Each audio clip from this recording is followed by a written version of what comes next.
Hello, hello, hello. I am author and entrepreneur, the Cerebral Palsy Vigilante, Zachary Bennell.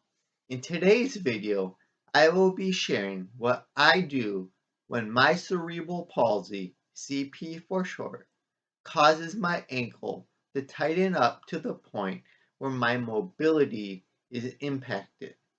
Before I go further, though, let me emphasize a couple of things. First, I am not a doctor, physical therapist, or any kind of medical professional. Rather, I am simply speaking from my 3.5 decades of experience living with spastic hemiplegic cerebral palsy. Secondly, I wish to emphasize CP impacts everyone differently. Not everyone with cerebral palsy is going to face this challenge I am talking about today. However, I am sharing for those who do and for their loved ones, seeking to provide at minimum comfort in knowing you are not alone. Hopefully, though, going a step further, this video provides a potential solution to the issue at hand. Again, that issue, CP causing your ankle to tighten up to the point where mobility gets impacted. Admittedly, this level of spasticity is infrequent for me. The situation arises every now and then. An intense level of concentration on a task at hand may cause this. Becoming so focused on what I am doing on my computer or being so immersed in a conversation, I lose track of my body positioning. For example, months back at work, I was in the middle of a conversation with a coworker.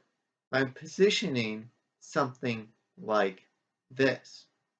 Upper body turned around to face my coworker at the copying machine, consequently leaving my right ankle turned in.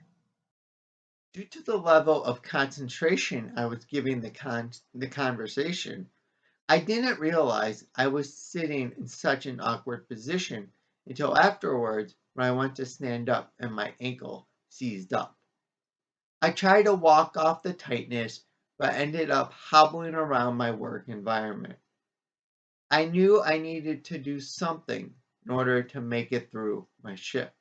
So I ended up sitting back down, taking my shoe off, and then starting to manually rotate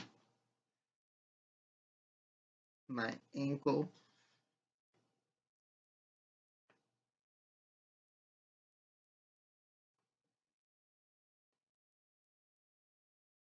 as so to kind of work out the spasticity and the tightness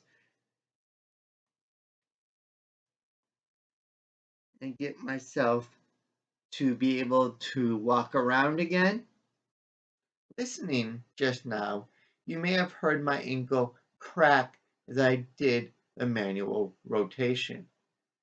In my new memoir, Slow and Cerebral, I compare the noise made to a bowl of Rice Krispies and milk. Snap, crackle, and pop. Slow and Cerebral is a memoir about accomplishing the unreasonable. For me, that was not letting my CP stop me from walking 26.2 miles and becoming a marathoner.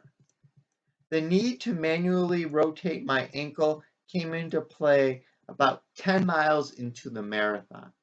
The intense amount of activity triggered my ankle to start seizing up. Nevertheless, I pushed through, at least until I came to a bridge.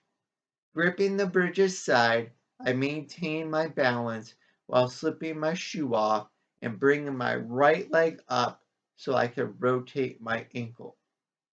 For more of the marathon details, make sure to check out Slow and Cerebral at Amazon.com. I will leave a link in this video's description. Besides the opportunity to plug Slow and Cerebral, I brought up my marathon experience to note the other trigger which can lead my ankle to seize up, and that is to repeat an intense amount of activity.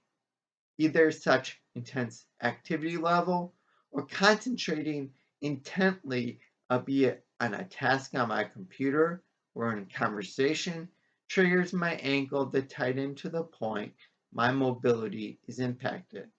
Although, as long as I can take my shoe off and manually rotate my ankle, I will be fine. What about you? Has your or your loved one's ankle ever seized up to the point it has impacted mobility? How often has this happened? What do you do in this situation? Please do share in the comments down below. While you are down there, also go ahead and hit the thumbs up icon to let YouTube and the world know you enjoyed today's video. For more from me, make sure you are subscribed to my channel and have rung the bell icon to receive notifications every time I publish a new video. Until then, remember, don't blend in, blend out.